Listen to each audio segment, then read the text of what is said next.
we hereby determine that capability group repair, restore, or replace that which is necessary to remove the degrade and the garbage from in and around our apartment.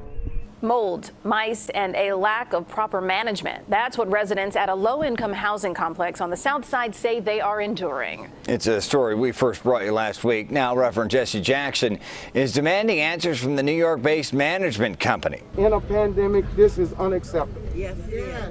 This is unacceptable, yes. And we will not take it. You deserve better, you're going to get better, and we're going to fight for it. Be heard. Reverend Jesse Jackson says he arranged to meet with management of Concordia Place Apartments today, but they didn't show up. Right?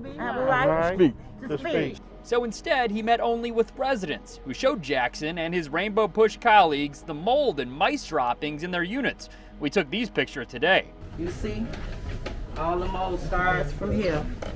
But I wipe it down, it keeps coming back. They put a bunch of drywall, it was a bunch of mold and the whole thing fell in. So they just redid it maybe like a month ago, and it's leaking again to the kitchen. One way in, one way out. We got roaches, bed bugs, termites, black mold, people's ceiling falling in, the floor falling in.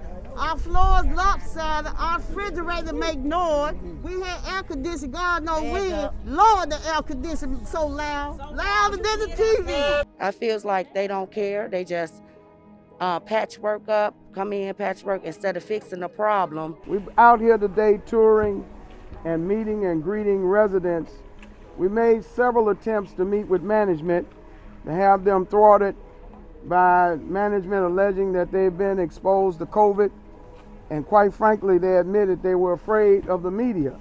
They did not want media attention on these residents living in mold, living in squalor, being intimidated, being ignored, and having their rent gouged at the tune of 60 to 70% of their income.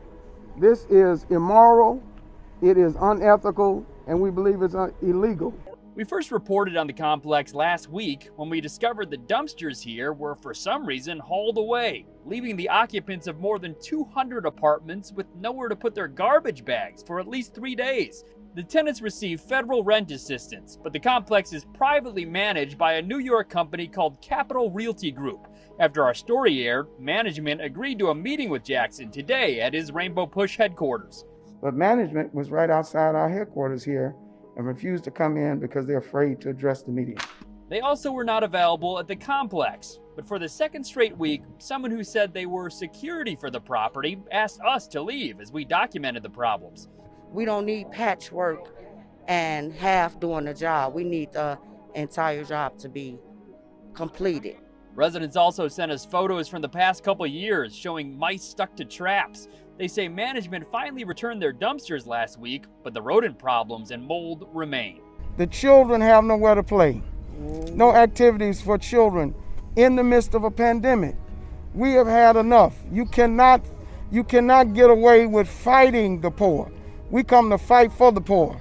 And when we fight, we win. And when we win, it's because we fight. Yes. We want capital management to come and answer the cries of these people who are paying. I just met another woman who is paying 60% of her income. They are using intimidation means of making them turn over confidential information so they can track their income. What in the hell is that? They're tracking their income as if this is some type of minimum security boot camp. Action. Action today. No one. We put out. What we put out? This area. Alderman. State rep. State senator. Mayor. County commissioner. Every level of government.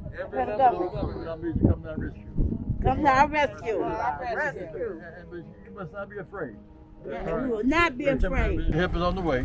Help is on the way. Hope is alive. Hope is alive. Hope is alive. Thank you, Jess.